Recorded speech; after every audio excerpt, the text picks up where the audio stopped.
خاندانی شیعہ ہیں، دادا پردادا سے شیعہ ہیں، وزیر بھی رہے پاکستان کی کئی پوسٹوں پہ، وزارتوں میں رہے۔ پچھلے دنوں انہوں نے مجھ سے کہا کہ جی میں سجدگاہ نہیں رکھتا،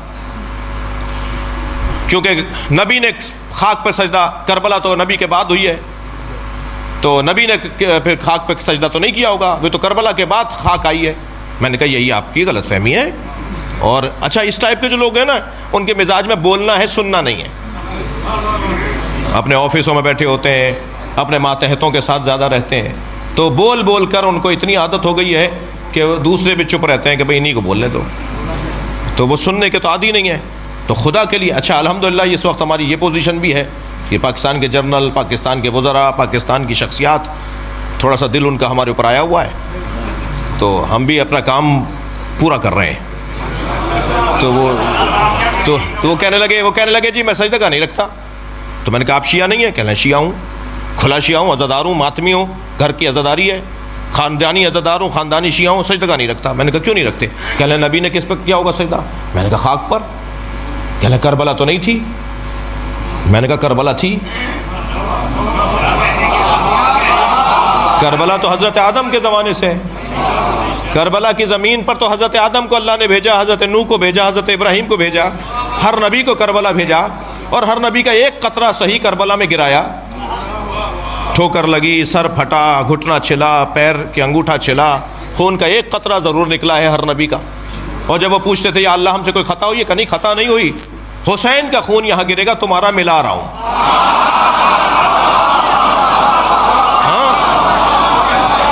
تو پہلی بات تو یہ کلیئر رہے کہ کربلا امام حسین نے ڈھونڈی ہے، کربلا نے حسین کو نہیں ڈھونڈا ہے، کربلا پہلے سے تھی۔ رہ گئی بات خاک پر سر رکھنے کی، تو نبی نے خاک پر سر رکھا۔ صحیح بخاری کی روایت، صحیح مسلم کی روایت، وَجُعِلَتْ لِيَ الْأَرْضُ سُجَّدًا، اللہ نے میرے لیے خاک کو سجدگاہ بنایا ہے۔ یہ صحیح بخاری کی روایت، صحیح مسلم کی روایت۔ محدث دہلوی تو شرح صحیح بخاری کے اندر حاشیے میں لکھتے ہیں کہ جو شیعہ حضرات ٹکیا بنا کر اس پہ سر رکھتے ہیں نماز میں، سجدے میں، شیعہ حضرات جو مٹی کا ڈھیلا رکھتے ہیں، یہ نبی کی سنت پہ عمل کرتے ہیں۔ جی ہاں، صحیح بخاری کی شرح میں لکھا ہوا ہے کہ شیعہ نبی کی سنت پہ عمل کرتے ہیں۔ تو خاک پر سجدہ تو سرکار بھی کرتے تھے۔ پھر میں نے ان کو ایک مولا علی کا فرمان سنا دیا، جس کے بعد ان کا پیغام آیا کہ جی اب کلیئر ہو گیا اور اب میں سجدگاہ رکھا کروں گا۔ وہ یہ کہ مولا علی سے پوچھا گیا یا علی، ہر رکعت میں قیام ایک ہے، رکوع ایک ہے، سجدے دو کیوں ہیں؟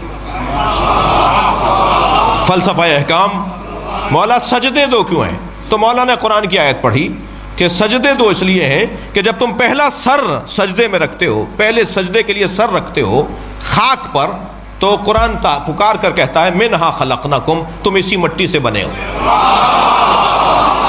اور جب دوبارہ سر رکھتے ہو تو آیت آگے بڑھتی ہے وَفِيهَا نُعِيدُكُمْ، اسی مٹی میں واپس جاؤ گے۔ تو پہلا سجدہ تمہاری ولادت کی یاد دلاتا ہے، دوسرا سجدہ تمہاری موت کی یاد دلاتا ہے، اور دونوں سجدوں کے درمیان مختصر سا قیام ہے جسے زندگی کہا جاتا ہے۔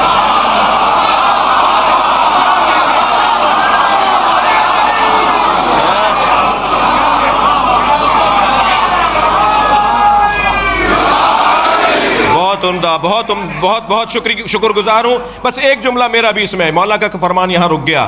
یہ جو دو سجدوں کے درمیان مختصر قیام ہے، اسے زندگی کہتے ہیں، جو استغفار پر مشتمل ہے۔ صلوات پڑھیں گے محمد و آل محمد پر۔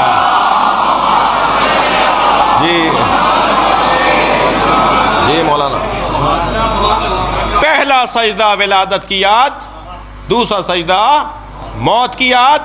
خاک پر سر رکھو گے تو یاد آئے گا مٹی سے بنے ہو۔ مولا علی نے فلسفہ بیان کیا، خاک پر سر رکھو گے تو یاد آئے گا مٹی میں واپس جانا ہے۔